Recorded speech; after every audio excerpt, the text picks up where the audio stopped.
আমরা প্র্যাকটিস করবো, প্রতি মাসে আমরা প্র্যাকটিস করতেছি। আমরা নামতেছি যখন বিপদকারী সময় কিন্তু তখন আবার তারা দিল নোটে যে না তুমি নেমে যাও। এখন আমরা না নেই তাহলে কিন্তু অষ্টমের মুখে 3 রাতে 5 মিনিট পানি বাজে কোনো সমস্যা নাই, কিন্তু লসটা কিন্তু আপনার, তাই না? আমরা এটা করবো না, কি বলে?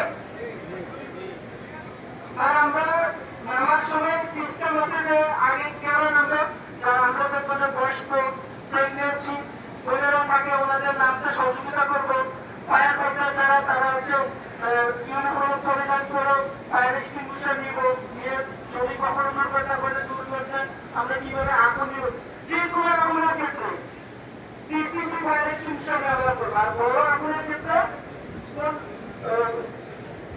হুসরি ব্যবহার করবো। একটা হুসরি 4-5টা প্রত্যেকটা ফ্লোরে আছে, এটা হচ্ছে হুসরির পানি থাকে, এটা আমরা কখন ব্যবহার করবো যদি বড় আগুন হয়। আর ছোট আগুন কি শুরুতে খুব ছোট থাকে, আমরা যদি ফায়ার এক্সটিংগুইশার ব্যবহার করি তাহলে কিন্তু আগুনটা শুরুতে নিভে যাবে।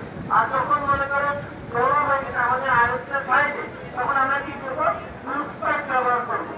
তাছাড়া আমাদের ফ্যাক্টরিতে অটোমেটিক সিস্টেম স্প্রিংকলার আছে, আপনারা অনেকেই জানেন না।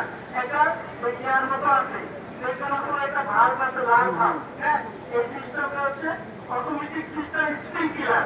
যদি কখনো দুর্ঘটনা ঘটে আমরা কিন্তু শতভাগ নিরাপদ থাকবো। এটা কিন্তু 68 ডিগ্রি তাপমাত্রায় কেটে যায়, কেটে গিয়ে কি হবে পানিটা সরাই যাবে, সরাই গেলে ওই জায়গাটা আগুনটা নিভে যাবে। তাহলে আমরা কি নিরাপদ?